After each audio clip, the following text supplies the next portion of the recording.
우리가 성경을 읽는 게 이제 얼마 남지 않았습니다.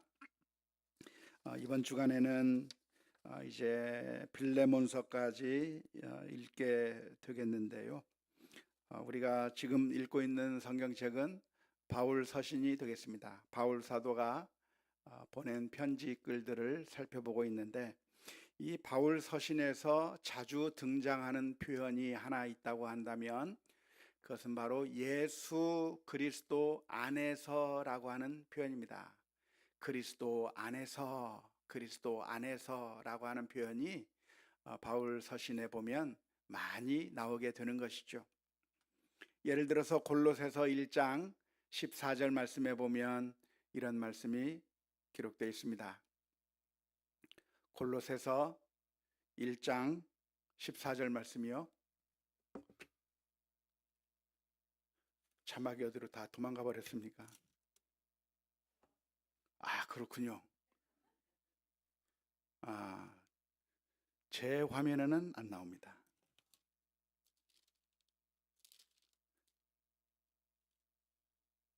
함께 같이 읽겠습니다. 그 아들 안에서 우리가 속량 곧 죄사함을 얻었도다. 여기서 그 아들 안에서라고 하는 표현이 나오죠. 예수님 안에서, 그리스도 안에서라고 하는 표현이 나오는 겁니다. 골로새서 2장 12절의 말씀에도 보면 이런 표현이 있습니다. 같이 읽어봅시다. 너희가 세례로 그리스도와 함께 장사되고 또 죽은 자들 가운데서 그를 일으키신 하나님의 역사를 믿음으로 말미암아 그 안에서 함께 일으키심을 받았느니라. 그 안에서, 예수님 안에서, 그리스도 안에서라고 하는 표현이 바울 서신을 읽다 보면 많이 등장하게 되는데요. 이 말의 의미가 어떤 의미겠습니까? 바로 예수님께서 십자가 위에서 이루신 그 구원의 사역을 통해서 우리가 구원을 얻었다고 하는 것을 함축하고 있는 표현입니다. 예수님께서 우리를 위해서 십자가 위에서 죽으셨고, 그래서 우리를 구원해 내셔서 우리가 구원받은 백성이 되었다고 하는 것을 다 포함하고 있는 그런 표현이 되는 것이죠. 뿐만 아니라 이 표현이 가지고 있는 의미가 무엇이겠습니까? 우리가 예수 그리스도와 연합되었다고 하는 것을 의미하는 표현입니다. 우리가 어디에 있어요? 그리스도 밖에 있는 것이 아니라 그리스도 안에 있는 것이죠. 안에 있으니까 우리가 연합되었다고 할 수가 있겠는데요. 갈라디아서 2장 20절의 말씀이 이러한 연합을 아주 잘 표현하고 있는 표현이라 하겠습니다. 갈라디아서 2장 20절 말씀을 보면 내가 그리스도와 함께 십자가에 못 박혔나니 그런즉 이제는 내가 사는 것이 아니요 오직 내 안에 그리스도께서 사시는 것이라. 이제 내가 육체 가운데 사는 것은 나를 사랑하사 나를 위하여 자기 자신을 버리신 하나님의 아들을 믿는 믿음 안에서 사는 것이니라. 예수님과 함께 십자가에 못 박혀 죽은 겁니다. 갈보리 산 위에 예수님께서 십자가에 못 박혀 죽으셨는데 예수님이 혼자 거기에서 돌아가신 게 아니고, 예수님 혼자만 거기서 죽으신 게 아니라 우리도 함께 예수님을 믿고 영접하면 우리도 함께 죽임을 당한 것과 똑같다 이 말이에요. 우리가 주님과 함께 같이 죽었고 주님과 함께 같이 부활하셨다고 하는 것을 나타내는 표현이 그리스도 안에서라고 하는 그런 표현이 되겠습니다. 우리 성도들은 그리스도 안에 있는 존재인 것이죠. 그리스도와 연합한 존재라고 할 수가 있겠습니다. 그래서 이 표현을 보면 우리가 예수 그리스도와 한 몸이 되었다고 하는 그런 의미를 나타내는 표현들이 여러 방면으로 많이 등장하는 것을 알 수가 있습니다. 특별히 어떤 표현이 있냐면 그리스도로 옷 입었다라고 하는 표현도 있습니다. 갈라디아서 3장 27절 말씀에 보니까 누구든지 그리스도와 합하기 위하여 세례를 받은 자는 무엇으로 옷 입었느니라? 그리스도로 옷 입었느니라. 우리가 이제는 예수님의 옷을 입었다. 우리가 예수님의 옷을 입은 사람이기 때문에 그래서 그리스도와 하나가 되었다고 하는 사실을 나타내고 있는 거죠. 뿐만 아니라 우리가 예수님과 하나가 되었다고 하는 것을 나타내는 표현으로 몸의 비유를 하고 있습니다. 몸의 비유를 하면서 예수님은 우리들의 머리가 되고 우리는 예수님의 지체이다, 몸이다 라고 표현하고 있는 것이죠. 그래서 우리가 따로 노는 것이 아니라 같이 한 마음과 한 뜻으로 움직이는 연합한 존재가 되어 있는 것이죠. 교회는 바로 예수 그리스도의 몸이니까 예수님의 뜻대로 움직이는 그런 교회가 되어야 되는 것이고, 예수님의 생각에 따라서 우리가 움직이는 그런 공동체가 되어야 하는 것이죠. 연합되었다고 하는 것을 나타내는 겁니다. 머리하고 손발이 따로 놀면 어떻게 되죠? 정신병원에 가야 되는 거죠. 제대로 같이 움직여야 되는 거예요. 머리의 생각이 우리 몸에 제대로 잘 전달이 돼서 그래서 잘 움직일 수 있는 하나가 되는 모습을 가져야 된다 할 수가 있겠고요. 뿐만 아니라 우리가 하나가 되었다고 하는 것을 나타내기 위해서 건축물에 비유하기도 합니다. 건축물을 세울 때 맨 밑에 무슨 돌을 깔죠? 주춧돌을 까는 것이죠. 그래서 그 주춧돌 위에 연결되어서 거룩한 성전을 지어간다. 예수님과 우리가 예수님의 기초 위에, 예수님의 주춧돌 위에 세워진 그런 건물이 되었다라고 설명하고 있고요. 뿐만 아니라 우리가 하나 되었다고 하는 것을 가장 잘 나타내는 표현이 있다고 하면 무엇이 있을까요? 부부로 표현하는 거죠. 남편과 아내. 남편과 아내가 한 남자와 한 여자가 둘이 결혼해서 한 몸을 이루듯이 이제는 둘이 아니요 하나인 것과 마찬가지로 예수님은 우리의 신랑이 되시고 예수님이 우리의 남편이 되시고 우리는 주님의 신부가 되었다 해서 우리가 그리스도와 하나 되었다고 하는 개념이 바울 서신에 많이 등장하는 것을 알 수가 있습니다. 그래서 우리 성도들은 어떻게 살아야 되는가? 우리가 그리스도와 합하여 하나 된 그리스도의 뜻에 따라 순종하는 그런 사람들이 다 되어야 될 줄로 믿습니다. 두 번째로 생각해 볼 것이 있다고 한다면 우리가 예수 그리스도와 하나가 되어서 이제 우리가 예수 그리스도로 말미암아 구원을 받게 되었다고 하는 것인데, 이 구원이 도대체 어떤 종류의 구원인가에 대해서 생각해 볼 필요가 있겠습니다. 우리가 구원을 받았습니까? 앞으로 받아야 합니까? 과거입니까? 미래입니까? 헷갈리시죠? 우리가 예수님을 믿어서 예수님으로 말미암아 구원을 받았다고 하는 것, 이 구원이 도대체 어떤 성격을 가지고 있는가를 우리가 정확하게 이해할 필요가 있겠습니다. 특별히 바울 서신을 보게 되면 이러한 개념을 잘 설명하고 있는데요. 구원은 이중적인 개념이 있습니다. 첫 번째 개념은 무엇이냐면 이미 예수님께서 십자가 위에서 죽으신 그 구원의 사건을 통하여 우리는 이미 구원을 받은 사람들입니다. 구원을 이미 받았다고요? 아직 안 받았다고요? 이미 받은 사람들입니다.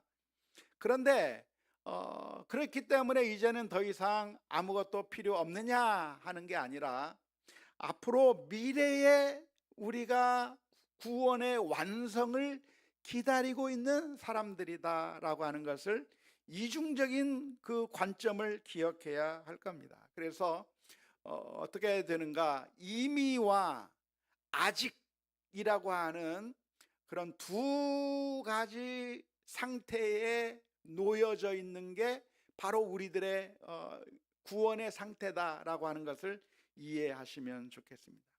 우리가 예수 그리스도를 믿는다고 우리가 믿음으로 고백을 하게 되면 예수님이 나의 주인이 되어 주십시오. 예수님을 내가 영접합니다. 예수님을 믿습니다. 그래서 예수님을 믿게 되면 우리는 신분의 변화가 생겨날까요? 아직 안 생겼을까요?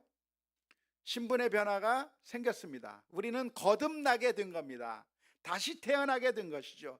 예전에는 죄의 종이었으나 이제는 하나님의 자녀로 바뀌게 되는, 예수님을 영접하게 되는 그 순간 우리는 이제는 더 이상 죄의 노예가 아니고 이제는 하나님의 자녀라고 하는 새로운 신분을 얻게 된 것이죠.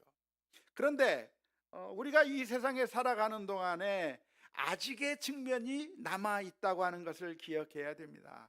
지금 우리가 구원을 받았으니까 지금 우리가 살아가고 있는 이 모습이 완벽한가요? 아직 완벽하지 않은가요? 완벽하지 않아요.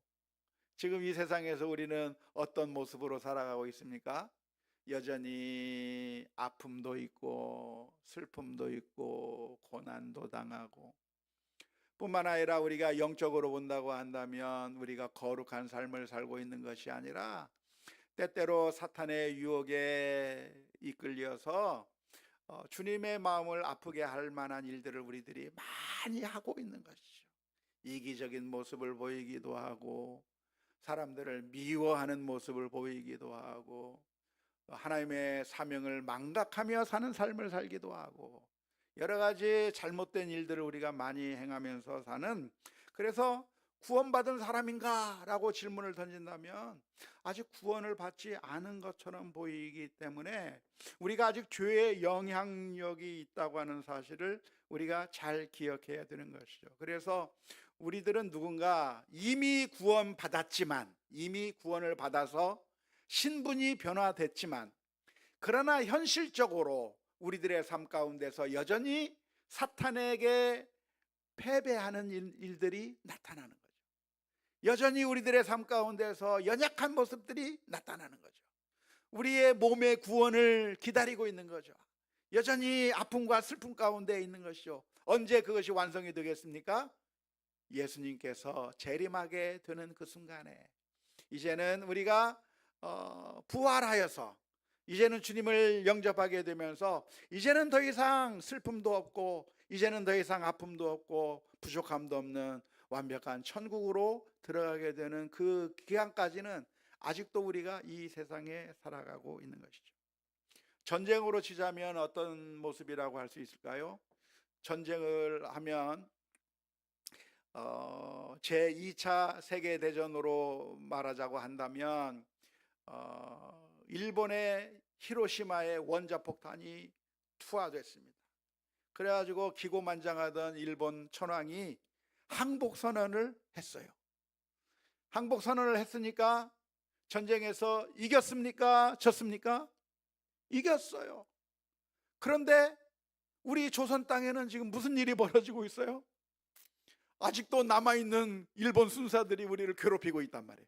아직 철수하지 아니한 일본 순사들이 계속해서 우리를 못살게 굴고 우리를 힘들게 하는 그 일들이 아직 남아있단 말이에요. 언제 완전히 그 일본 순사들이 다 사라집니까? 그들이 완전히 다 물러나기 전까지는 여전히 국지전이 남아있는 것과 마찬가지로 예수님께서 십자가 위에서 못 박혀 죽으심으로 말미암아 죄의 모든 문제를 해결하셨고, 그리고 죽음에서부터 다시 부활하심으로 말미암아 죄의 결과로서 빚어지는 그 사망의 권세를 물리치고 승리하심으로 말미암아 이제는 예수님의 십자가와 부활로 인해서 우리가 승리했다라고 하는 그 승리의 선언이 이루어진 거예요. 그 승리가 우리에게로 오는 것인데, 그런데 승리의 선언이 있었지만 여전히 우리는 우리의 실생활 속에서 국지전을 하면서 늘 지기도 하고 상처를 당하기도 하고 하는 그런 일들이 많이 있게 되는데, 언제 그것이 완성되는가?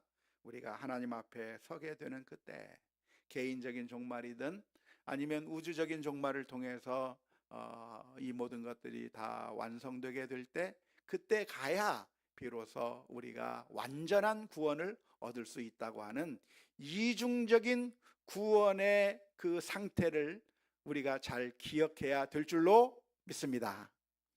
안타깝게도 수많은 크리스천들이 이러한 이중적인 구조를 잘 이해하지 못해서, 그래서 잘못된 이단으로 빠지는 거예요. 잘못된 극단주의로 빠지게 되는 겁니다. 대표적인 사람들이 누가 있다고 그랬죠? 구원파라고 하는 사람들이 있어요. 구원파. 여러 번 들어봤죠? 구원파 교회가 어느 교회죠? 구원파인지 아닌지를 알 수 있는 그 표시가 뭐죠? 구원파 소속 교회들은 이름이 기쁜 소식 전주교회, 기쁜 소식 대구교회, 기쁜 소식 인천교회, 이런 식으로 이름을 지어놨어요. 그러니까 기쁜 소식이 좋은 소식인데 좋은 용어는 이단들이 다 가져가서 쓰는데, 아무튼 우리 근처에 기쁜 소식 무슨 교회라고 하는 데가 있다고 한다면, 저희가 구원파 교회구나 아시면 좋을 것 같습니다. 아무튼 구원파 계열의 교회들이 있는데, 이 구원파 교회들이 생각하는 것은 무엇이냐면, 구원의 이중적인 성격을 모르고 구원의 임의만 보는 거예요. 임의. 예수님께서 십자가에 못 박혀 죽으셨고 부활하셨고 그래서 우리를 구원했습니다. 끝. 그러니까 우리는 이제 이미 구원을 받았습니다. 아직 구원을 안 받았다고 하면 안 됩니다 라고 이야기를 하는 거죠. 듣다 보면 맞는 것 같기도 한데, 무엇이 잘못됐습니까? 이미 구원을 받은 건 맞아요. 하지만 우리의 실제적인 삶 속에서 우리의 삶이 완전히 변화되지 아니한 모습들이 있는 것이고, 이것이 언제 완성이 되는가? 마지막 날에 가야 완성이 된다고 하는, 이 아직 안 됐다고 하는 그 사실을 성경에서 가르치고 있기 때문에 우리가 분명하게 기억해야 될 줄로 믿습니다. 성경의 가르침이 무엇이에요? 우리가 영적으로 거듭 태어나게 되면 그것으로 끝이에요? 물론 그것으로 끝이에요. 신분이 완전히 변화됐어요. 다시 태어났어요. 다시 태어났기 때문에 짐승이 아니라 하나님의 자녀예요. 이제는 더 이상 사탄의 자녀라고 말할 수 없어요. 그러나 다시 태어난다면 뭐가 필요해요? 성장하는 게 필요하거든요. 성장. 어린아이에게 머물러 있지 말고 장성한 그리스도의 분량에 이르기까지 성장해야 된다고 하는 하나님의 말씀이 성경 말씀에 있는 것이고, 두렵고 떨림으로 너희의 구원을 이루라고 하는 말씀이 기록되어 있는 것이고, 우리가 살아가면서 늘 넘어지고 있잖아요. 여러분들 죄를 져요, 안 져요? 그렇게 져요? 장로님 몰랐네 내가. 전단 말이에요. 저도 져요. 그렇게 잘못을 저지르는 것이 있는데 완성됐다라고 거짓말하면 안 되는 거죠. 근데 구원파에서는 뭐라고 이야기를 하냐면, 이미 우리가 구원을 받았기 때문에 예수님께서 과거의 죄와 현재의 죄와 미래의 죄까지 다 용서해 주었기 때문에 우리는 이미 다 구원을 받은 것이고, 그렇기 때문에 우리가 더 이상 애쓸 필요도 없는 것이고, 우리는 더 이상 죄인이 아니기 때문에 회개할 필요도 없는 것이고, 우리는 더 이상 구원을 위해서 노력할 필요가 아무것도 없다고 이야기하면서 결국 자유방임주의로 흐르게 되어 있어요. 죄를 지으면서 이건 죄가 아니다라고 우기는 그런 어처구니 없는 일들이 이런 이단들에게서 나타나게 되는 것이죠. 성경은 그런데 무엇을 말하는가? 우리가 이미 구원을 받았지만, 그러나 우리가 마지막 그때가 될 때까지는 우리가 늘 넘어지고 쓰러진다고 하는 사실을 기억해야 하고, 그때마다 또 회개하고 회개하며 주님께서 원하시는 삶으로 맞추어가는 일들이 우리에게 필요하다는 것을 기억해야 할 줄로 믿습니다. 우리가 살펴볼 성경 가운데서 디모데 전후서, 디도서, 빌레몬서, 이런 성경들은 개인에게 보낸 바울 사도의 편지입니다. 개인에게 편지를 보냈는데 그 디모데 한 사람만 읽으라고 한 것일까요? 디도 한 사람만 읽고 빌레몬 한 사람만 읽으라고 쓴 편지일까요? 그렇지 않습니다. 이 시대에 편지를 쓸 때 어느 한 교회 앞으로 쓰기도 하고 어느 한 개인 앞으로 쓰기도 하지만 처음부터 그 개인이나 어느 한 특정 교회를 향해서 쓰긴 했지만 모든 성도들이 다 회람해 가면서 읽을 수 있는 목적을 향해서 쓴 편지이기 때문에 모든 교회가 읽어야 될 편지이고 지금 우리도 함께 읽어야 될 편지가 되는 것이죠. 마치 무엇처럼? 누가복음처럼, 마치 무엇처럼? 사도행전처럼. 누가복음이나 사도행전이라고 하는 책을 보면 누구에게 쓴 책이에요? 데오빌로 각하에게 보내는 개인 보고서처럼 보입니다. 하지만 그렇게 쓴 것이지 그 사람만 읽으라고 한 것이 아니거든요. 그래서 디모데 전후서, 디도서, 빌레몬서 우리 이번 주에 읽게 될 텐데 이것을 읽으면서 이것은 우리와 상관이 없나 생각할 것이 아니라 여기서도 많은 교훈을 얻어야 할 것입니다.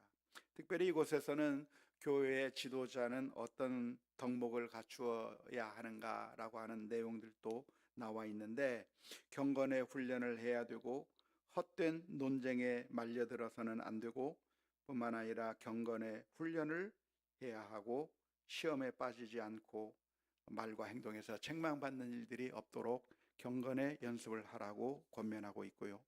뿐만 아니라 우리가 어떤 삶을 살아야 될 것인가?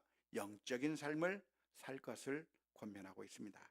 갈라디아서 5장 25절의 말씀을 보니까 만일 우리가 성령으로 살면 또한 성령으로 행할지니라고 되어 있는데 성령으로 살 것을 가르치고 있는 거죠.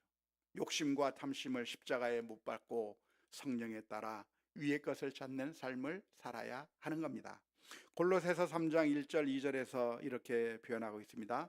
그러므로 너희가 그리스도와 함께 다시 살리심을 받았으면 위의 것을 찾으라. 거기는 그리스도께서 하나님 우편에 앉아 계시느니라. 위의 것을 생각하고 땅의 것을 생각하지 말라. 우리가 이 세상에서 살아가는 동안에 거룩한 삶을 배워나가는 그런 훈련을 해야 될 것이고 이 말씀을 읽는 가운데 하나님의 큰 은혜가 우리 모두에게 넘쳐날 수 있기를 주님의 이름으로 축원합니다. 함께 찬